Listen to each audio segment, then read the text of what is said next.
À nouveau, tout le monde pareil au début. Classique de début de saison. On voit la floreur.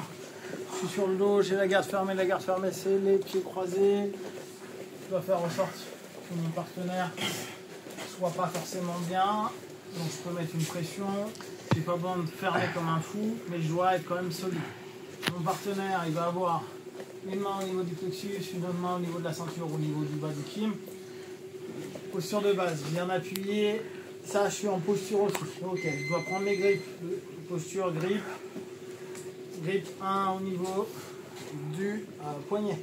Le deuxième va aller chercher au niveau de la jambe. Ok? On doit chercher les grippes en début.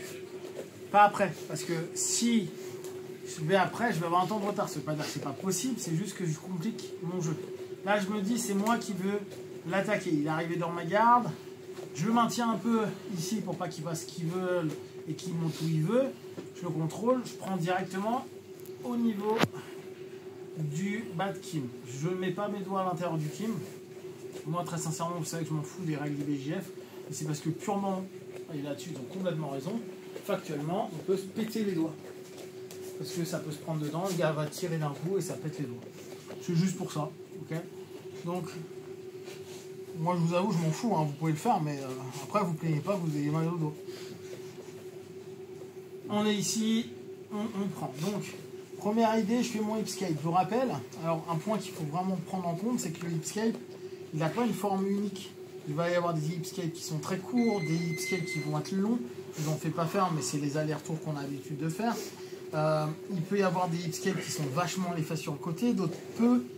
Là, l'idée, c'est d'avoir un hip scape très court, juste pour que j'ai un point d'appui, point de pivot comme d'hab, hop, et je tourne autour du point de pivot pour sortir ma hanche. Mais ça ne veut pas dire que je vais être complètement sur le côté. Je sors un peu ma hanche. Là, ma hanche est en face. Je prends, je pique sur le côté. Je suis à côté de son pied. Je ne suis pas trop loin. Je vais bumper. Pourquoi je bump? C'est vraiment un élément qui me permet de créer de la mobilité.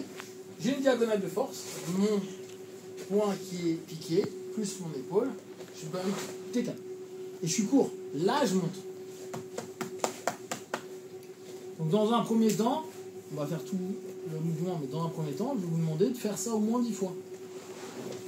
Je suis ici, on va admettre que vous avez déjà, je pose, je reviens. Je reviens. En plus, je vais mettre du silate, donc je l'attaque au niveau de l'arrière de la nuque. Comme ça, je peux le tuer. Ok.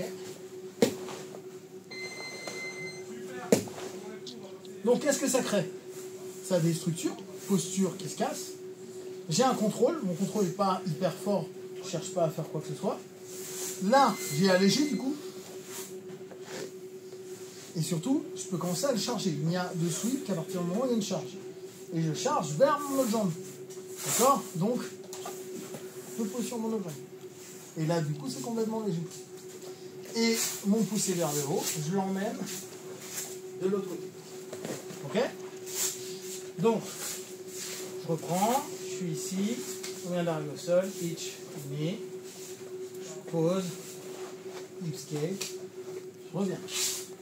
J'ai bien monté, je suis en diagonale, j'ai allégé, j'ai chargé sur mon autre genou, et maintenant, je pose complètement ma fesse, ça arrive si on arrange, je pousse, je reviens.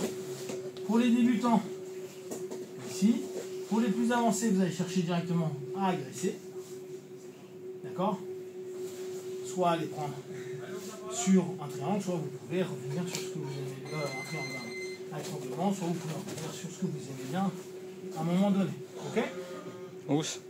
Allez, Jimmy.